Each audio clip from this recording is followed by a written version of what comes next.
Hi. So for this vlog, we're going to talk about a short story from BJ Novak's new book. It's called One More Thing. It's a fantastic book.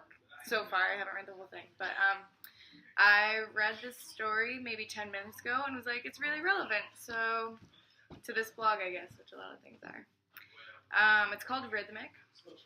Do you want to read it? Who wants to read it? Why don't we take turns reading it? Okay. I'll start. Okay.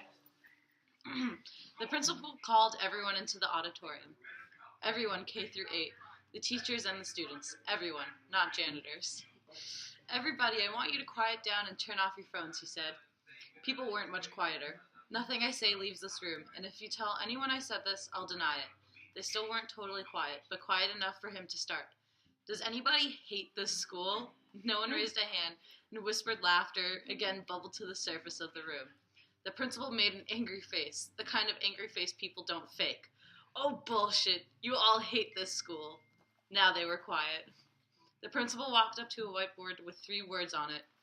They say school teaches 3 things, said the principal, pointing with his permanent marker. Reading, writing, and arithmetic, short for arithmetic, which is something, of course, that you know from reading. He put his Sharpie at the beginning of the 3rd word. I think the problem, he said, squeaking a line through it, is arithmetic. What's the difference between this school and a happy retirement community? The room was silent again. They're like, he's talking to K through 8-year-olds. That's funny. The difference is Rithmatic, a retired person living by the ocean, just doing a little reading and writing to the end of their days. That's the dream, right? What do you do all day? Some reading, a little writing. Sounds idyllic, right? And yet school sucks. Everyone hates it. What's the difference?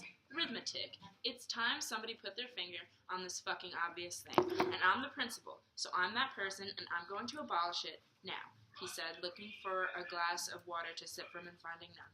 Now you are going to be unprepared for some aspects of life?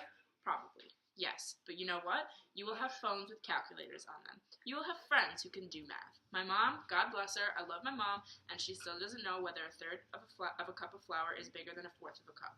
You know what she does? Is anybody here honestly wondering, oh my god, how the hell does anything get baked?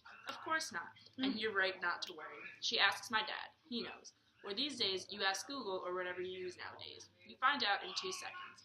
And also, it's the kind of thing you just pick up. Let's say you're working at a restaurant and they offer you a 10% raise. You'll figure out what that means. You will. It's just too interesting. It's too relevant. It's about you and money. You're not going to let yourself get screwed. Now, do I wish you all knew math? We're great at math. We're fucking mathematicians. Of course, it'd be better. But not much better. Listen to me. Not so much better than it's worth turning 8 years of potential heaven. Wait, 9? K, 1, 2, 3, 4, 5, 6, 7, 8. Yeah, 9. He wasn't, as was becoming clear, much of a math guy. 9 years of heaven of just reading great books and jotting down your thoughts about them. It's just not worth turning 9 years of heaven into 9 years of hell. You'll get to high school and you'll be behind in math, fine. But probably not that far. The other schools in this town are shit, let's be honest. Here there was a sound wave of school spirit. Woo! So you all get to high school, and yes, you're behind in math, but you're so happy. Listen to me. This is so big picture important. You're so good at reading and writing, okay? You write the most amazing college essay, you ace all the English and history and social studies classes. It'll all even out. At least even out. Plus, he said, plus, you had the best 8 years of your life. Childhood. Years you'll always remember. Hell, maybe you'll even write a book about them. A beautiful one.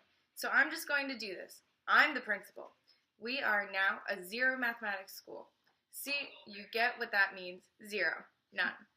How did you know what 0 meant just now? From your incredible math educations at Clark Street? No. Life. Context clues? See. So, who is ready to make school something that is only about reading and writing? Reading fiction and the great true stories of history, and then writing about what's cool and interesting about them. And also music and art and gym and all that stuff. And math teachers, don't worry.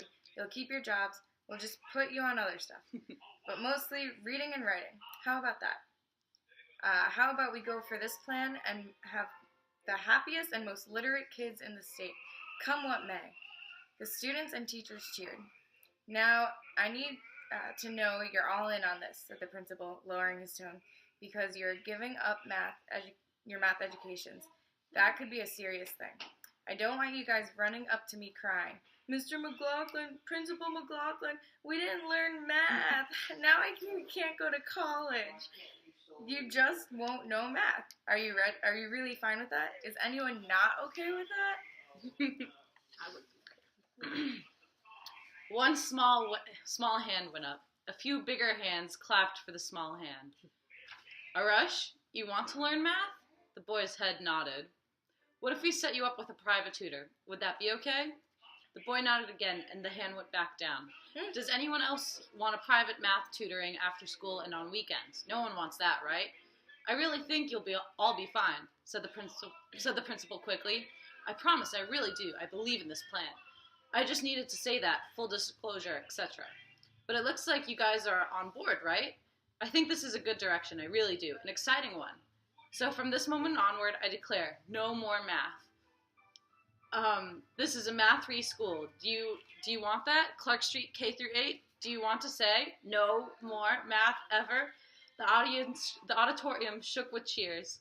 All the children got swept away in it, even the ones who had secretly liked math, their shy enthusiasms for the shape of numbers and the comfort of order suddenly crushed to death forever by this unprecedented force of peer and authority pressure, teaming up on them together in a surprise attack right in the middle of their auditorium, where nothing interesting had ever happened before.